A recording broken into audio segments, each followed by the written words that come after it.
कोई वैल्यू नहीं।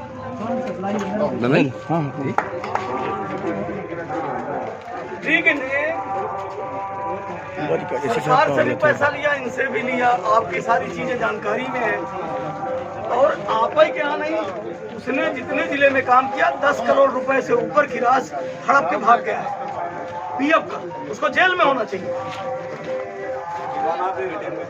नहीं वो ये लड़के हैं सर। उसका 2 चिट्ठी IPF कमिश्नर को कटनी से भी लिखी जा चुकी है, हमने भी लिखी है, संभवतः डिंडोरी वालों ने लिखी है। ये 3 जगह का प्रॉब्लम है ना। EPF कमिश्नर इस पर कार्रवाई कर रहा है। जहाँ तक ट्रिक को ब्लैक लिस्ट करने की बात है, ब्लैक लिस्ट कर दिया है, उसकी DG भी इनकैश कर ली, जिसकी बात आप कर रहे हैं ना, इनकैश करिए। वो भी स्पेशली बॉम्बे आदमी भेज के उसकी DG का RTGS करवाएगा फ्राइडे को। उसका EPF का पैसा जो उसने जमा नहीं किया तो हमने काट के रखा। अब उसमें EPF कमिश्नर साहब अपना वर्डिक्ट दे दें तो हम उस पर यहाँ से रजिस्ट्रेशन करा के उसको जमा करा दें, ये काम होना। अब ये पैसा हमारे पास है, ट्रिक के पास है। ट्रिक पे कार्रवाई EPF कमिश्नर को जो करना पड़ेगा, क्योंकि वही अधिकृत है। उसकी चिट्ठी मैंने लिख दी है, 2 लिख चुका हूँ, 3री और लिख दे रहा हूँ। अब बताइए, ये जो लड़के आपके यहाँ मास्टर रोल में उनका नाम रहता है, आपके साइडों में जो DC वार रजिस्टर है, उन रजिस्टरों में उनकी हाजिरी रहती है। किसी महीने 25 लड़कों का पेमेंट नहीं जाएगा, फिर किसी महीने उन 25 की जगह दूसरे का जाएगा। तो उसके लिए आपका जो डी जिम्मेवार है, या तो अपनी पेमेंट से देते, किसी से काम करा लेते हैं। हाँ, ये गलत है, पैसा नहीं देते। 1 मिनट, अगर लड़का घूमता रहता है, अगर वो लड़कों को उन्होंने लोकल रूप से रखा है जो हमारे अटेंडेंस नहीं आती है, तो उसकी पेमेंट तो उन्हें करनी है ना। हम तो 682 लड़कों का ही पेमेंट कर सकते हैं जो हमारे पास रजिस्टर्ड है ना, बाकी का तो नहीं कर पाएंगे। और बताइए, ये मैं इस पर कार्रवाई कर रहा हूँ। ये 17 का केस है तिवारी जी, ठीक है ना। आप लोग सर ये 130 रुपए का हम लोग चालान जमा किए से आप बिल्कुल 600 कितने लड़के थे, वो पैसा तो जमा ही होगा और कहाँ जाएगा। तो सर यही है, आप बताइए, सब अनुभव प्रमाण पत्र हम लोग लिए हैं, बताइए वही चीज फिर होगी। अगर आपकी तरफ से कहा जाता है तो जो आउटसोर्स के लड़के हैं वो पोल पे काम नहीं करेंगे, ठीक। अगर वो साइड पे बोल देते हैं कि सर हम नहीं चढ़ेंगे, तत्काल आपके जो साइड के इंजीनियर हैं, JE या जो भी है, उनको तत्काल बोलते हैं कि नहीं चढ़ोगे तो कल से ना आना ड्यूटी। मैंने आपको पहले भी कहा था कि निकालने और रखने का काम मेरा, उस बार भी बोला था मैंने। तो कोई नहीं निकाल रहा ना कोई किसी को रख रहा, सारे वही लड़के हैं जब से 6 महीने, किसी को नहीं निकाला गया। आपकी DE की तरफ से महूगंज में अनिल गुप्ता की ऑन रिकॉर्ड मेरे पास है, लिखित दिया गया था कि अनिल गुप्ता के परिजनों को 8 लाख रुपए दिया जाएगा। अब ये देखिए, जब हम लोगों ने धरना शुरू किया तो 4 लाख दिया गया, उसके बाद नहीं। संबंधित आपके DE तरफ प्रशासनिक लोगों की तरफ से कहा गया कि अनिल गुप्ता की जो विधवा है उनको चाहे आउटसोर्स में ही रखा जाएगा, लेकिन ऑफिस में रखा जाएगा, वो नहीं रखा गया। मतलब एक तरह से कोई, जब सब कुछ आप आउटसोर्स लड़कों से ले रहे हैं, तो कोई तो ऐसा कानून होगा कि इनके हितों का संरक्षण हो। कलेक्टर साहब आए और बताएं कि संजीव मर रहा है, पवन की स्थिति देखा, अनिल गुप्ता मर गया, कल दूसरा मर जाए। कोई तो ऐसी पॉलिसी बने कि अगर ये 8-9 हजार वाले मर, ये मामला राज्य शासन। हाँ तो ठीक है, राज्य शासन करे।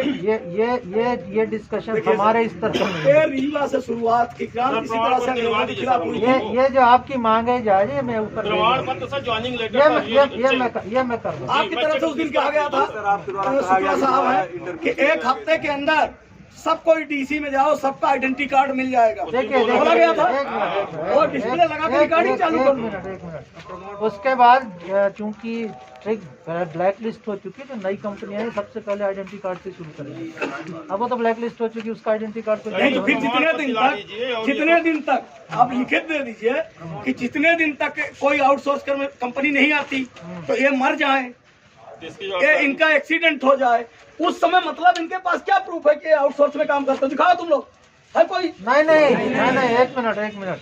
जो ट्रिग ने जिनका वो दिया था, वो तो सारे हमारे पास ऑटोमेटिक हैंडेड ओवर है ना भाई, उनके नाम तो है हमारे पास, उनको तो हम सैलरी दे ही रहे हैं। इनके साथ गेम ये हो रहा है कि वर्तमान में पहले 5-6 महीने ट्रिग मार गई, अब जो आप ये चल रहे हो आप लोग, मैं भी जानता हूँ। अभी PF का शुक्ला जी ले आके रिकॉर्ड दिखा दे, जिस दिन कोई आएगा उसका, जिस दिन से PF अलॉट होगा यहाँ के हेड पे, उसके बाद वो पीएफ के सर माध्यम ये से चेक पहले स्टार्टिंग है सर, जब हम लोगों ने काम किया सर यहाँ पावर हाउस मयम 2013 से चेक 4657 रुपए से चेक मिल रहे थे सर। आज तक सर कुछ नहीं, इसका मतलब अब पैसा नहीं मिला। वाले क्लास का है सर, तो है कि चेक ये कंपनी का है सर। नहीं तो किस चीज का चेक? ये पेमेंट सर, पेमेंट मिलती थी सर। हाँ तो हाँ चेक से मिलती थी सर, इसका भी पैसा हम लोगों को नहीं मिला सर। सर ये नाम भी मैं लिस्ट में दिया पुराने का तो लाल मेरे को आइडिया नहीं है, मैं अभी की बात कर सकता हूँ। पुराना चेक करो सर जब से पेमेंट आप करना चालू कर दिए हाँ। उस बीच का तो पीएफ हम लोगों को चाहिए भी नहीं। वो हमने पीएफ कमिश्नर को लिखा, वही तो बोलता हूँ, पीएफ कमिश्नर को लिखा है अपनी एचआर और पीएफ कमिश्नर परमिट कर देंगे तो बहुत पैसा बन और जाएगा। जैसे उसी बीच में हमारा साथी संजीव चतुर्वेदी स्टूडेंट हो गया। अब पीएफ अगर होता तो उसको बेनिफिट मिलती, पीएफ न होने के कारण बेनिफिट नहीं मिल रही है सर। पीएफ का भी फोन लेके ये जवाब साई सर। लागू नहीं है और सर अभी तक कोई कोई आर्थिक सहायता नहीं मिली है।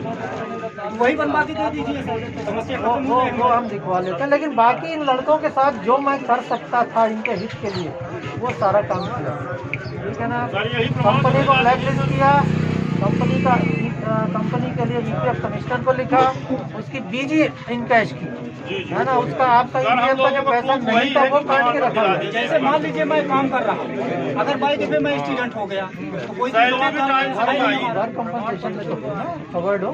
हाँ तो वो हमको मिल जाए, बस हमारा काम हो जाए सर।